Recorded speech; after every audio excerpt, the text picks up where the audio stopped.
All right, very good. Well, good morning, everyone. I'd like to take this opportunity to talk a little bit about the release of the 2019 Economic Report to the Governor of the state of Tennessee.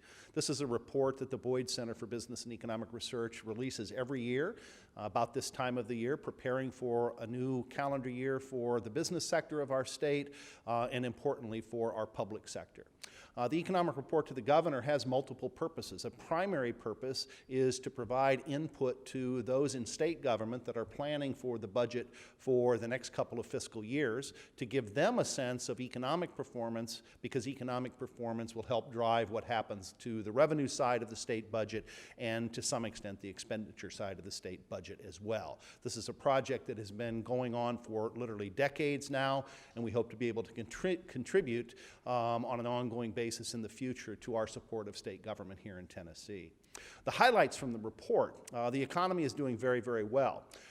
It has been a long economic expansion. In fact, if we make it through the current fiscal year in Tennessee, this will turn out to be the longest economic expansion in the historical record, going back to the mid-1850s. So it really is rather remarkable for that reason. It's also remarkable because in 2009, the economy cratered, bottomed out in the midst of the Great Recession. So we've been on a pretty remarkable period of economic growth dating back to the summer of 2009. Economic growth in the current year, in 2018, should be a very, very strong year for our state and national economy. The overall fundamentals of economic growth are there to keep the economy poised and moving forward. And importantly, the tax cuts that were implemented by President Trump and Congress have helped put initial boost to the economy for 2018. The unemployment rate in Tennessee remains at a very remarkably low level, increasingly difficult for employers around the region and around the state to find qualified employees. That's good news for America workers, good news for Tennessee workers, but it does create it does create some challenges for businesses in Tennessee that are seeking to find qualified employees to put on the job site. One of the weak spots of the economy is that we've not seen significant growth in hourly wages. We are, however, starting to see a little bit of acceleration. So hopefully the tight labor market that we're seeing, as evidenced by remarkably low unemployment rates, will help push wages up to the benefit of workers here in Tennessee and across the country. The unemployment rate is only one of the strong features of the economy. We've had very good output growth. Gross state product was up, should be up at about 2.7% this year, running neck and neck with the national economy. Non-farm job growth up about 1.7% in Tennessee, which is really very, very healthy growth. As we move forward into 2019, we do envision a bit of a slowdown in economic activity, but nothing to be particularly concerned about. There's a lot of talk in the media about a recession on the horizon. Much of that talk is simply the time clock between where we stand today and the last recession that started in December of 2007.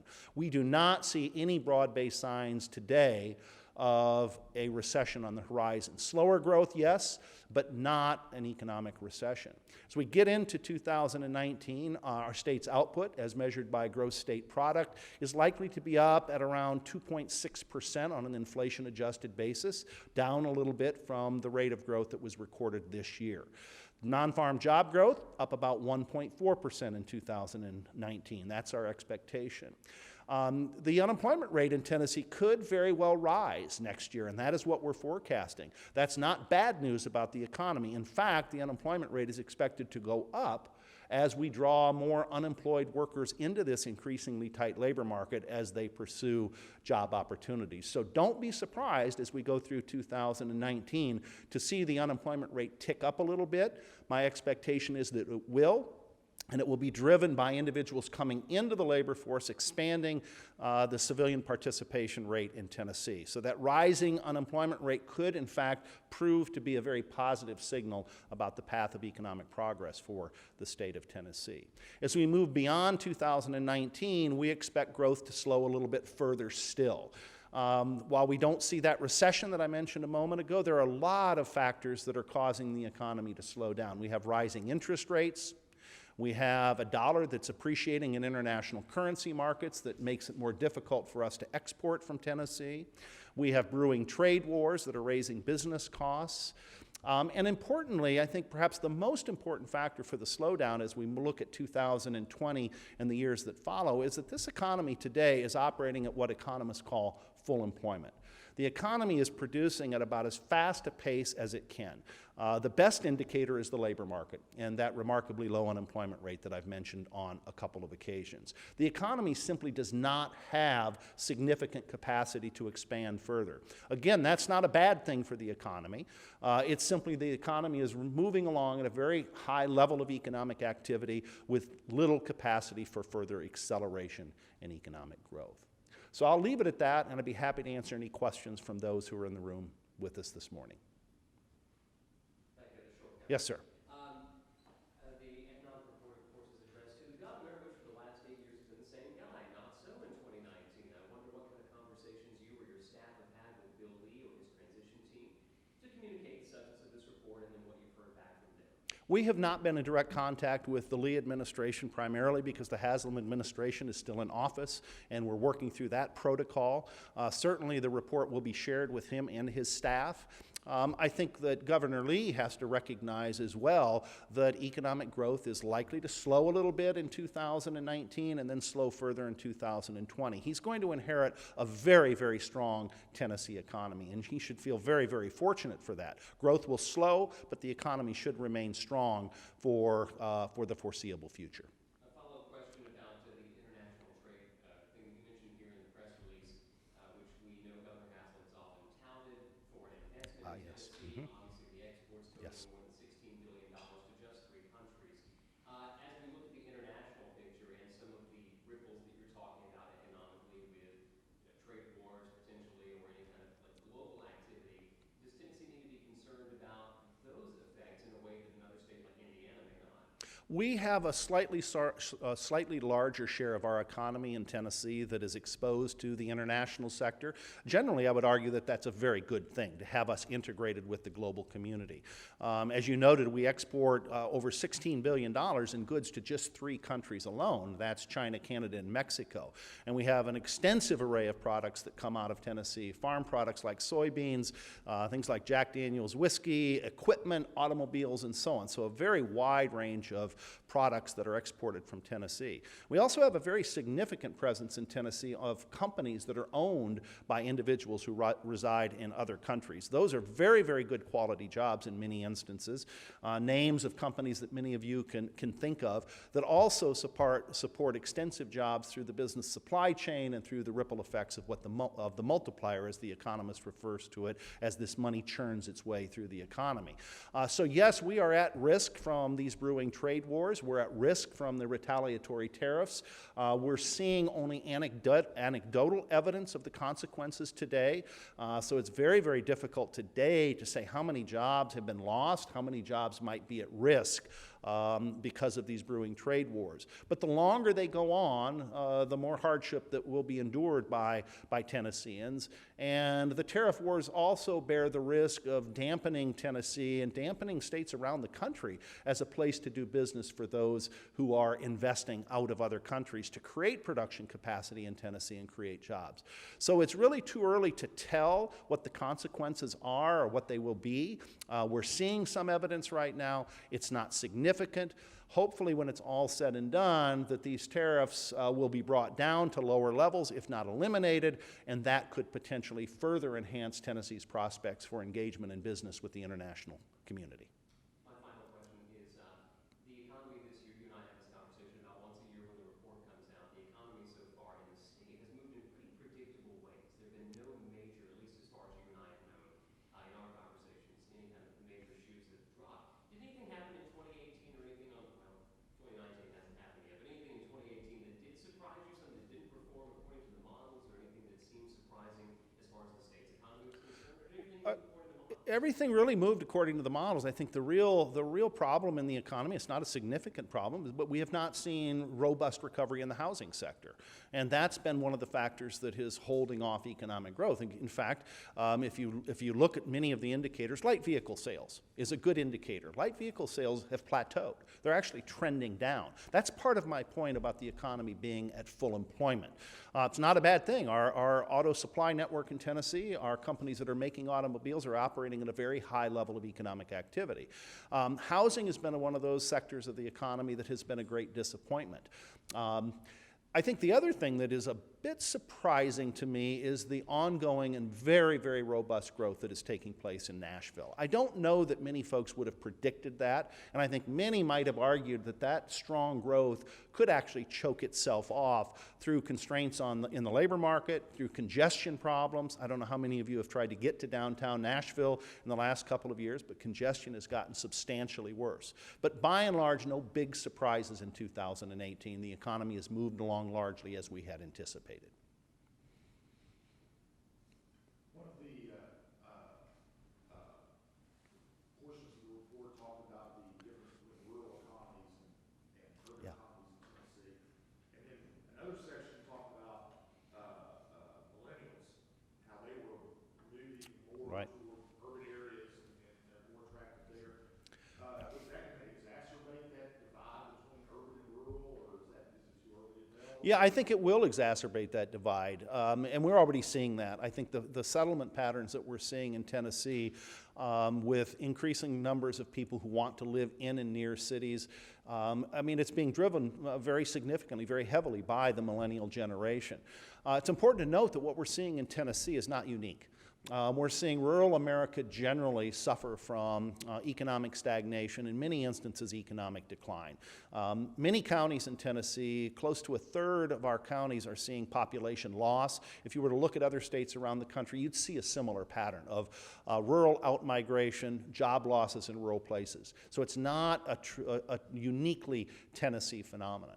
But it does represent a challenge. Governor Haslam had a significant commitment to promote rural economic development. The impacts of his policies are not obvious in the data, but one might argue that the situation for rural Tennessee could have been significantly worse without the policies of the Haslam administration. So this is a problem that's ongoing. It's pervasive around the country. Governors, state legislatures, policymakers have struggled to come to a solution to that particular problem. There are for some rural communities, but there's no general recipe for rural economic revitalization. It tends to be very unique and very place-specific.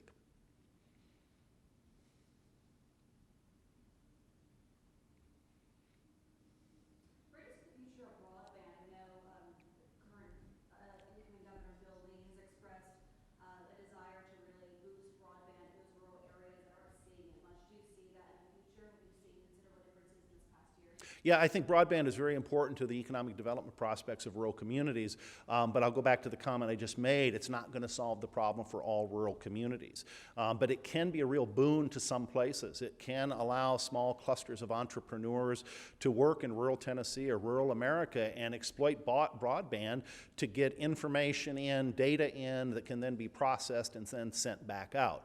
But I think many of these kinds of activities supported by rural broadband are going to be more niche-oriented and place-specific.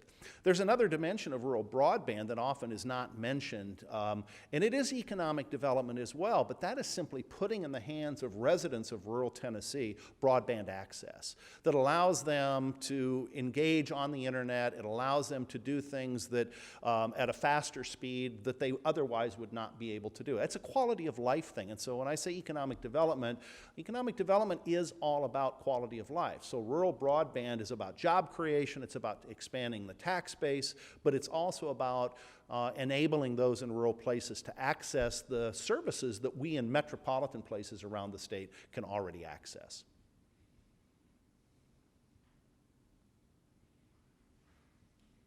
You mentioned this before, but with low unemployment, it's more difficult for some businesses to get qualified employees. Who is it hurting the most? What industries are being impacted the most by this? Well, it may be somewhat surprising to folks to hear that the real problems tend to be not with highly educated individuals, not with managers, with professionals. I mean, I'm not saying there's not a problem there, but the bigger problem is with lower skilled workers. These are workers who were largely left behind in the immediate aftermath of the Great Recession. It was professionals and folks in those kinds of occupations that benefited, saw reasonably healthy wage gains and so on, while these lower skilled workers, in fact, suffered. What we're seeing now, in fact, if you dig into the data, while overall wage growth is growing up at a modest pace, wages for low-skilled workers are going up very, very rapidly. So the labor market is particularly tight for those individuals that have low levels of educational attainment, low skills, and that would include the construction sector. And the inability of those in the construction industry to find qualified employees is one of the things that's holding back the housing market. It's just one of the things, but it's a very important factor in holding back the ability of the economy to create new housing for those who need that housing. And Bill really wants to push vocational training and more people to get trade-like jobs. Is that a step in the right direction in your view to kind of compensate for a more... Absolutely, absolutely. I think you have to recognize that there's a continuum out there. There's a shrinking opportunities for poorly skilled workers. If you're a high school dropout, the employment prospects you're facing are really pretty bleak. But vocational training can help solve that problem for many individuals. And we have to recognize that a lot of people are not college ready, aren't interested in going to college, and there are good quality jobs in that vocational arena. So it's not as if we need to take something away from another part of the education continuum, but it is an area, the labor market today would amplify this, it is an area where additional resources should be focused to improve labor market outcomes for the lowly skilled workers. So overall, you're optimistic. What's your overall perspective on the economy here in Tennessee? Are you hopeful for the future? And how are you feeling? Yeah, I'm very optimistic, but I'm also an economist. And, economists are known for, our profession is often referred to as the dismal science. I don't see a recession on the horizon. I don't see what would cause the economy to go into a tailspin. It could be a death by 1,000 cuts. It could be a whole host of modest factors that push the economy into recession. It could be that when we get into the 2020s and growth is somewhere around 1.6 or 1.7%, that's GDP growth, that a small, relatively modest shock could derail the economy. But I'm reasonably optimistic right now. I think the important thing is for folks, when they see these statistics start to slow, job growth slows, GDP growth slows, it's not a signal of the economy being in a weak situation. It's simply a reduced capacity to accelerate economic growth from where we are today. Interest rate wasn't talked about this yet. How do you see the rise in interest rates impacting the average Tennessean? I think the effects are going to likely be relatively muted. Interest rates remain relatively low by historical standards. The Federal Reserve has inched them up slowly. We should get another rate increase this month of December. Most forecasters were calling for 3 rate increases in 2019. The chairman of the Federal Reserve, Jerome Powell, a couple of weeks ago noted that it may be time to slow down, maybe pause. I don't think we'll see a complete pause. I think we may see just 1 or 2 interest rate increases in 2019. So consumers are going to face marginally higher interest rate costs. Mortgage rates are going to be marginally higher. Importantly, the federal government and its increased deficit is going to have to be financed with higher interest rates, but by and large, these effects are likely to be muted. What effect do you see that having on the housing market here? I don't think it's going to help, that's for sure. But the major drivers of acquiring a home are things like having a job, having income, and having hope for the future and your willingness to invest in a home. That has not changed. Real estate prices, particularly in metropolitan areas around the state and around the country, have gone up over the course of the last couple of years. It's a scarcity of supply. I've already noted that urban areas that's where the growth is, not in rural places. So it shouldn't be a surprise that we see relatively rapid escalation of prices. So the bigger problem for individuals wanting to buy a home, it's not the job market, it's not income, it's probably not interest rates. It could simply be availability of housing and housing prices. If you're a college student right now, what would you recommend getting into specializing in? What industries or Virtually every sector of the economy is booming right now. I mean, my lesson for students, for college students in particular, is to be careful on the student debt. It's become a huge problem across the country. The millennial generation in particular has enormous amounts of student loan debt right now that they're going to carry forward. So as students look to different types of careers and occupations, the labor market is robust, but be realistic about the earnings, the potential of those occupations relative to the debt that you incur as a student. I think that's very, very important. The market is good right now for virtually every college major here at the University of Tennessee. What about the, you mentioned that there's not, you don't see evidence of a recession looming, but with the changes, especially the recent tax changes in Tennessee, how well positioned is the state to weather a recession if the economic downturn happens? Well, you know, if we're thinking about this from the perspective of state government, the state government is in really reasonably good, if not very good, fiscal health right now. A very sizable rainy day fund that will help cushion the blow if we enter into recession. If we enter into a recession like the Great Recession, we're in trouble in Tennessee. That rainy day fund is really very inadequate to deal with a serious economic downturn like the Great Recession. It's really hard to envision a recession like the Great Recession coming back.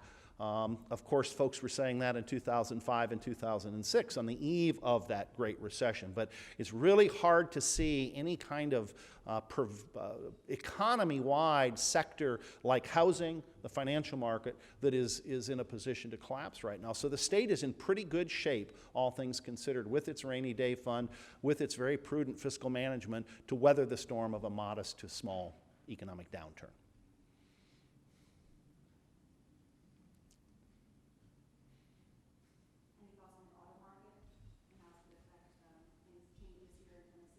The auto market, I think what we're going to see in the auto market is just, we're going to see the incremental hiring take place is going to be diminished.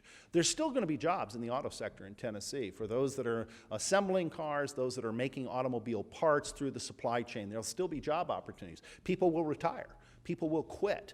And that will open up job opportunities for others. But the rate of growth is going to slow. We're not going to see 5, 6, 7, 8% growth in employment in the transportation equipment sector when we've got national auto sales that are starting to slip down. We've satisfied our pent-up demand for automobiles. They run and they last longer than they did in the past. Again, not a bad sign about the auto sector, but the lack of acceleration, no pun intended, is going to mean diminished job gains for workers in that sector of our economy.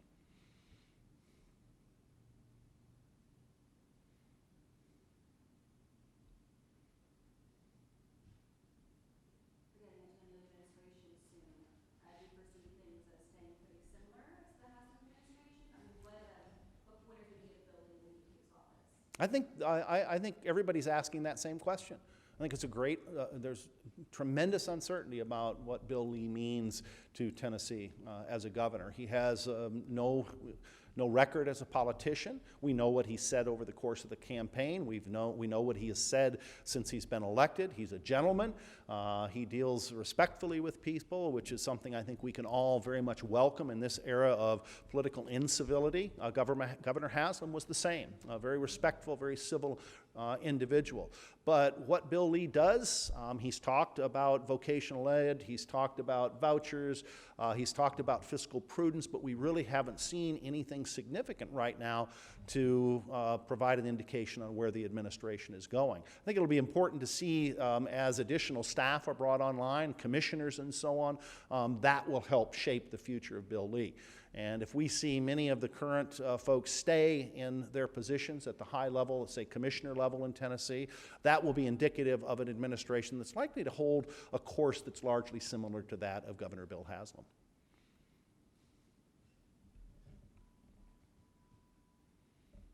Anything else you'd like to say? I think that's it. All right, thank you, everybody.